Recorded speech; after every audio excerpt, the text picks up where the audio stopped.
ચાર રાજ્યોની વિધાનસભાની ચૂંટણીમાં કોંગ્રેસના સુપડા સાફ થઈ ગયા હતા અને ભાજપે ઐતિહાસિક વિજય સાથે 3 રાજ્યો કબજે કરતા દેશભરમાં બીજેપી દ્વારા વિજય ઉત્સવ મનાવવામાં આવ્યો હતો।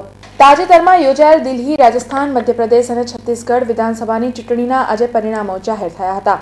પરિણામોની જાહેરાત સાથે દેશમાં રાજ કરી રહેલ કોંગ્રેસનું ધોવાણ થઈ ગયું હતું અને ચારેય રાજ્યોમાં કોંગ્રેસના સુપડા સાફ થઈ ગયા હતા અને ભાજપે મધ્યપ્રદેશ, રાજસ્થાનમાં ઐતિહાસિક જીત મેળવી હતી, જ્યારે છત્તીસગઢમાં કાંટાની ટક્કર વચ્ચે જીત મેળવી હતી। જો કે ભાજપ માટે દિલ્હીની સત્તા વેદ છેટી રહી છે। દિલ્હીમાં ભાજપ ભલે સૌથી મોટા પક્ષ તરીકે આવ્યું પણ બહુમતીથી દૂર રહી હતી। ચારેય રાજ્યોમાં ભાજપના ઝળહળતા દેખાવથી દેશભરના ભાજપ કાર્યકરોનો જુસ્સો વધ્યો હતો। આજે શહેરમાં ભારે ઉત્સાહ સાથે વિજય ઉત્સવ મનાવવામાં આવ્યો હતો। સયાજીગંજ ડેરી ખાતે શહેર ભાજપ દ્વારા જીતની ઉજવણી કરવામાં આવી હતી। શહેર ભાજપ પ્રમુખ ભરત ડાંગરની આગેવાનીમાં મેયર ભરત શાહ, ધારાસભ્ય યોગેશ પટેલ, રાજેન્દ્ર ત્રિવેદી સહિત કાઉન્સિલરો, હોદ્દેદારો મોટી સંખ્યામાં જોડાઈને આતશબાજી કરી જીતનો ઉત્સવ મનાવ્યો હતો।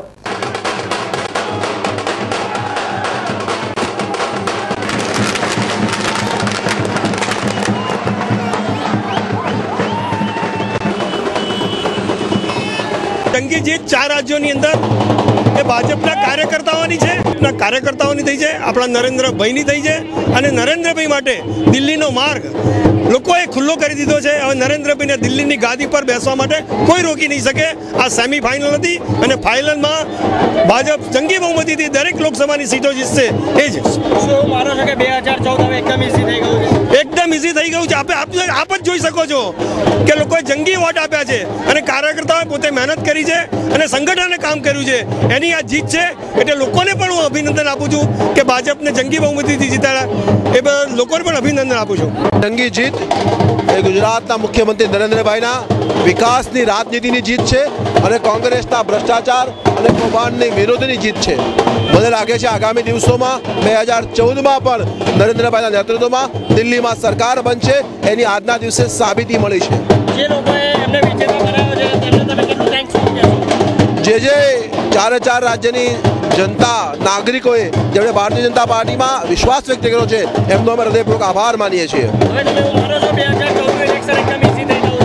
2014નું ઇલેક્શન પહેલા પણ ઈઝી હતું। જે દિવસે ગુજરાતના મુખ્યમંત્રી નરેન્દ્રભાઈને સમગ્ર દેશના વડાપ્રધાન પદના ઉમેદવાર જાહેર કરવામાં આવ્યા, એ દિવસથી ચૂંટણી ઈઝી થઈ ગઈ છે।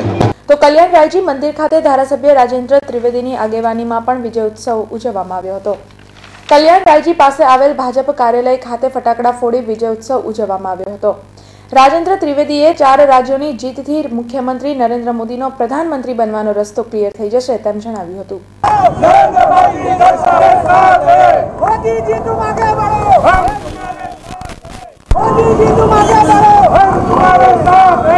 4 રાજ્યની અંદર ભારતીય જનતા પાર્ટીની આગેકૂચ થઈ છે। હવે દેશ માંગી રહ્યું છે લોકસભાની અંદર નરેન્દ્રભાઈ મોદીનું નેતૃત્વ અને સમગ્ર દેશની અંદર આ પવન ફૂંકાયો છે ભારતીય જનતા પાર્ટીની। લોકસભાની અંદર કેન્દ્ર સરકારમાં ભારતીય જનતા પાર્ટીનું શાસન થશે। ભારત માતા કી જય।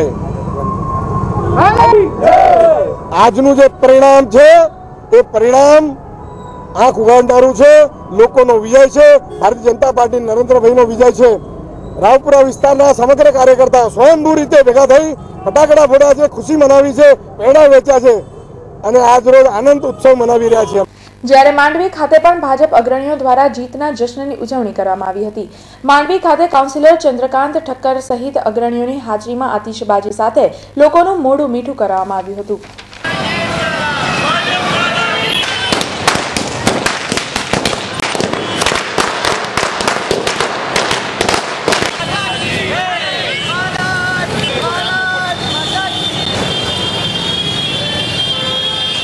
हमारे आंगणे अवसर आनंदना सेमीफाइनल कहवाय एवं चूंटणी जंग में भाजप भारे बहुमती जीत्યું છે। રાજસ્થાનમાં કોંગ્રેસના સુપડા સાફ થઈ ગયા છે। એ ભાજપની સીટોથી 1/7 સીટો રહી છે, 7મા ભાગની સીટો કોંગ્રેસે હાંસલ કરી છે।